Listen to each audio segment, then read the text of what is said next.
नमस्कार, बहुत स्वागत। और मैं ललित प्रजापति। मैंने कुछ कोशिश की है आपके लिए, पहले वो आपको सुन लेनी चाहिए। और तड़वा मुड़वी पन्निता इन पेच्चे नाने केटुक का मातेन, ये तमिल है। तमिल मानी क्या होते हैं। एक बार मैंने फैसला कर दिया तो मैं अपनी खुद की भी नहीं सुनता। इससे आपने सलमान खान के अंदाज में सुना होगा, एक बार मैंने कमिटमेंट कर लिया तो मैं खुद की भी नहीं सुनता। सलमान खान का डायलॉग था। एक और डायलॉग सुनिए। इदु नम्मल कुरुसी कली, इदु नम्मल कुरुसी कली। इसके मानी होते हैं शतरंज का खेल नहीं बल्कि राजनीति का असली दांव है। नॉन वेटिंग, मैं इंतजार कर रहा हूं। ये तीनों डायलॉग अलग अलग फिल्में हैं। एक पोकिरी है, गिल्ली है, तुपाकी है, थेरी है, सरकार फिल्म है। इन सब के डायलॉग हैं। कॉमन बात एक ही है कि ये जो डायलॉग की डिलीवरी हुई है वो डायलॉग डिलीवरी की है थलपति विजय ने। सी विजय जोसेफ, पिता फिल्मकार डायरेक्टर, मां पार्श्व गायिका। धर्म का कोई बंधन नहीं। लगातार फ्लॉप फिल्में। फिर पिता ने ऐसी बिजनेस स्ट्रेटेजी बनाई कि रजनीकांत के शब्द को, रजनीकांत के लिए जो उर्फियत इस्तेमाल होती है उसका इस्तेमाल करके कहीं ना कहीं स्टैंड करने की कोशिश। फिर अचानक से एक और फिल्म धब्बा लग जाता है कि ये सी ग्रेड एक्टर है, ये वैसी फिल्मों का एक्टर है। पर विजय लगातार चलते रहते हैं। इसके बाद फिल्म हिट होना और फिल्म की जो कमाई है, फीस लेने के मामले में वो रजनीकांत से आगे चले जाते हैं। ये फिल्मी करियर। फिर एक दिन आता है जब जांच एजेंसियां पीछे भिड़ जाती हैं, यानी राज्य की सरकार। फिर एक वक्त आता है जब जीएसटी को लेकर कुछ कह देते हैं, यानी केंद्र की सरकार। एजेंसियां पहुंचने लगती हैं और जब राजनीतिक पार्टी बनाने का ऐलान करते हैं तो और ज्यादा एजेंसियां पहुंचने लगती हैं।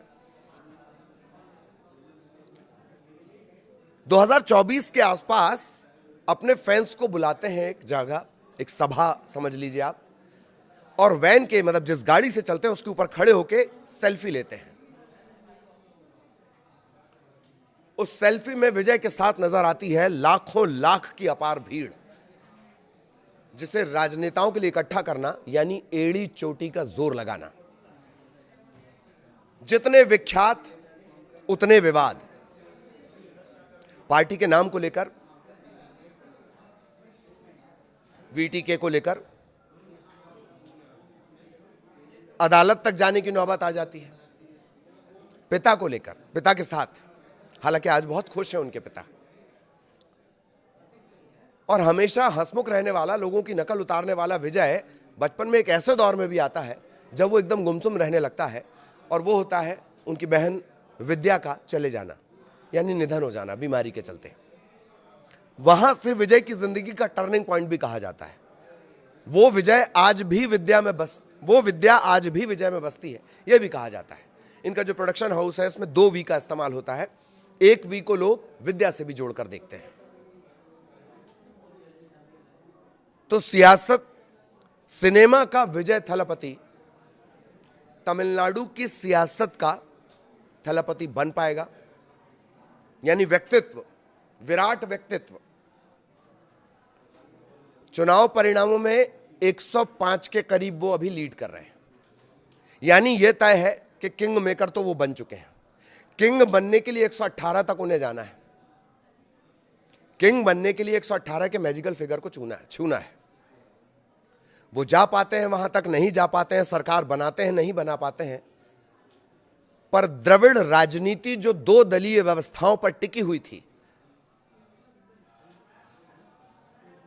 उसमें क्या तीसरा विकल्प वो बन चुके हैं। और अगर ऐसा होता तो 50 साल बाद एक इतिहास बनने जा रहा है।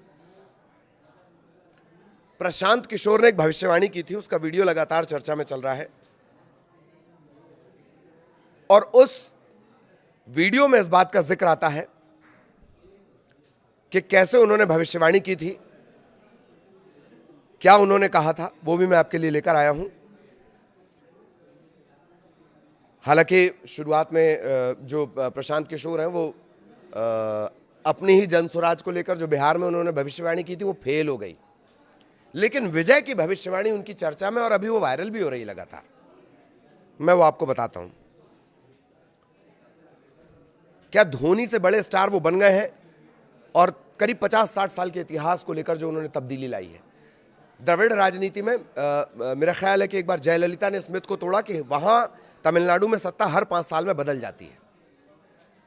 इस बार के एग्जिट पोल्स ने जब कहा कि नहीं स्टालिन तो वापस हो रहे हैं, डीएमके की वापसी हो रही है, तब भी थोड़ा अचरज हुआ।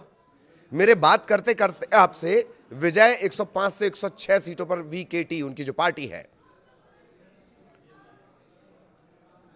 वो आगे बढ़ चुकी है।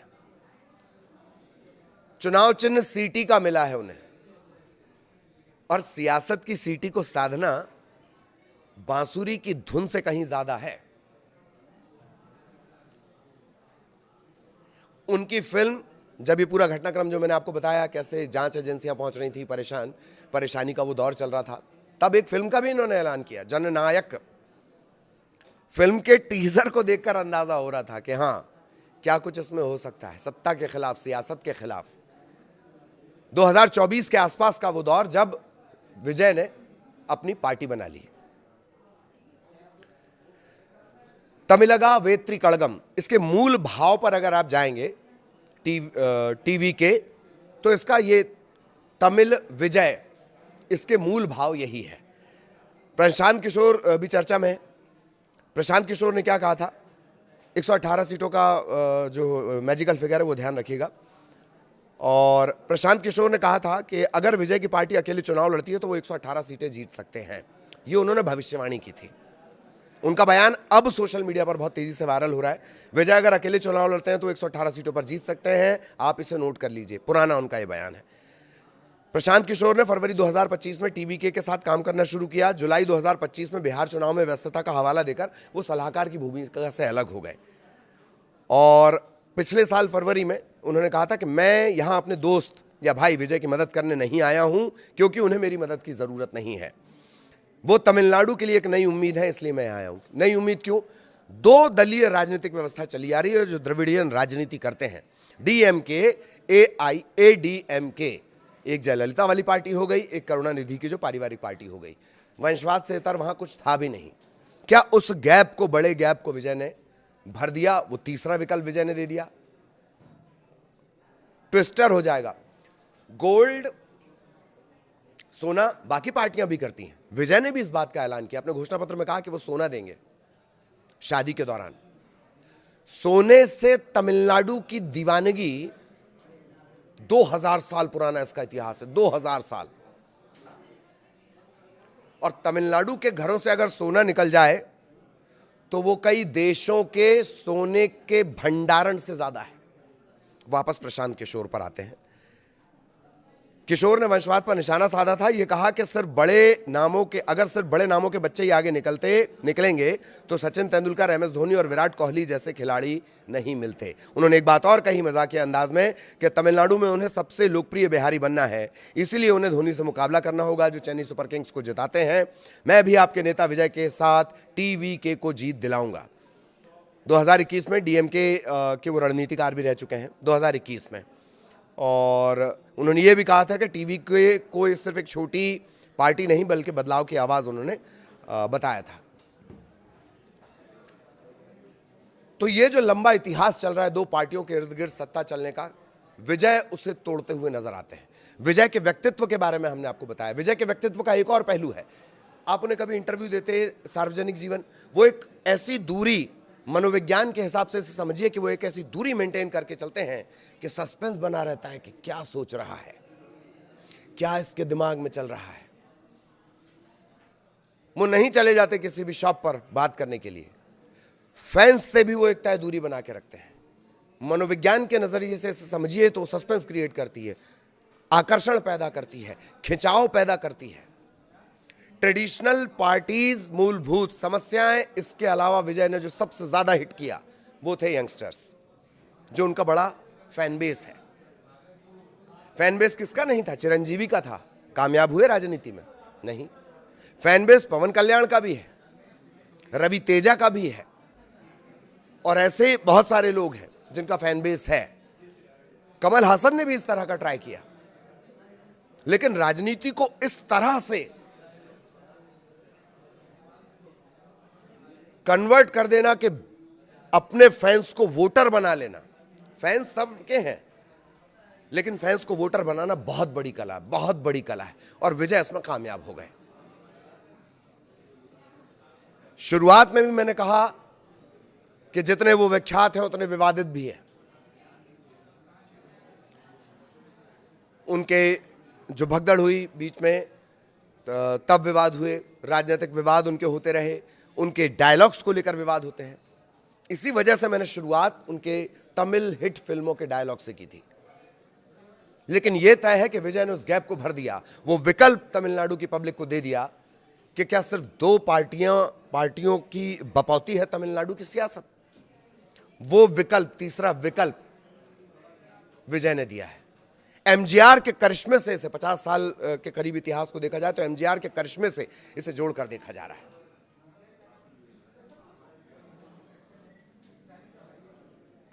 अब सवाल यह है कि सियासत की राह जो है वो कट और एक्शन पर नहीं चलती, उसमें रीटेक नहीं है। राजनीति में रीटेक नहीं होता, फिल्मों में होता है। तो क्या वाकई रजत पटल का, सिल्वर स्क्रीन का, 70 mm का पर्दा, अब तो नहीं होता, पहले हुआ करता था, 70 mm के पर्दे का ये बादशाह पॉलिटिक्स का किंग भी बन पाएगा? क्योंकि जैसे मैंने कहा, राजनीति में रीटेक नहीं होता। इसी बड़े सवाल के साथ नमस्कार।